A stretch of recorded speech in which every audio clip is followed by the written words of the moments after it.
কেন, কিসের জন্য? আমরা তো হারিয়ে নিয়ে যাব। হারলে আমি যদি শপথ নিতে যেতাম তাহলে আমি রেজিগনেশনটা করতাম। এখন তো কোয়েশ্চেন ডাজন্ট অ্যারাইজ। জোর করে দখল করে যদি কেউ মনে করে যে আমি কি রেজিগনেশন দিতে হবে, no, not that. Now also I want to say that we didn't lose the election. It is their forceful attempt to defeat us. Officially they may, through election commission, can defeat us.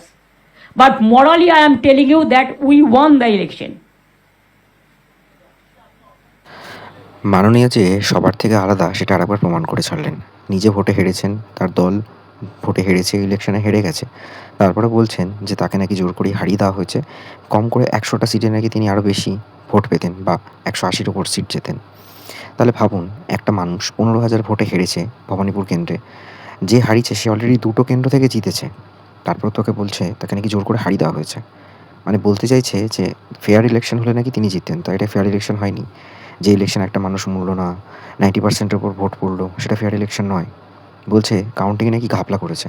তা counting তো বন্ধ রেখেছিল, তারপরেও তো আবার নতুন করে counting শুরু করলো। ঘাপলাটা কিসের? বলছে তাকে নাকি মারা হয়েছে। মানে এগুলো কী? একটা সময় যখন শিক্ষকরা প্রতিবাদ করতো, আন্দোলন করতো, তখন তাদেরকে বেধড়ক মেরেছে। পিএইচডি হোল্ডার, মাস্টার্সদের বেধড়ক মেরেছে পুলিশ। ডাক্তারদের উপর অত্যাচার করেছে। তখন তিনি মানুষ ছিলেন না, তখন তার মনে হয়নি হিউম্যানিটিস। আজকে তার মনে হচ্ছে যে তাকে মারা হয়েছে। মানে তিনি ক্ষমতার ঊর্ধ্বে উঠে ক্ষমতালোভী, ক্ষমতাভোগী হয়ে বুঝেছেন যে ক্ষমতা হারানোটা কত বড় ব্যাপার। পয়সার চেয়েও ক্ষমতার লোভ আরও বেশি।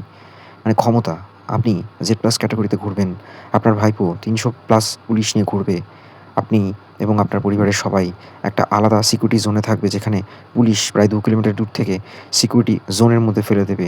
একটা সাধারণ মানুষ, পাড়ার লোক যেতে আসতে তাদের ঘুরে যেতে হয়, সিকিউরিটি কার্ড নিয়ে যেতে হয়।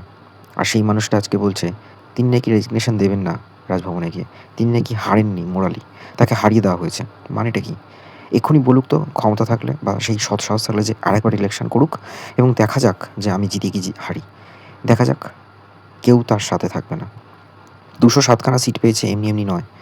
আসলে আরজিকর ইস্যু এবং তার পরবর্তী সময়ে যা কাণ্ড ঘটেছে, তখন থেকেই মানুষের মন উঠে গেছিল এই দলের ওপর থেকে।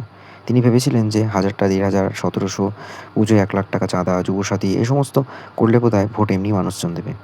যেখানে শিক্ষা নেই, যেখানে চাকরি নেই, যেখানে স্বাস্থ্য ব্যবস্থা ভেঙে পড়েছে, যেখানে সিভিক ভলেন্টিয়ার দিয়ে প্রশাসন চলে, সেই রাজ্যের মানুষজন কি এতটাই মূর্খ যে ৫ বছর, ১০ বছর, ১৫ বছর পরেও তাকে ভোট দেবে? এখন সবাই বুঝতে পারছে ভুলটা কোথায়। আসলে পশ্চিমবঙ্গের মানুষের চিন্তাভাবনা পাল্টেছে।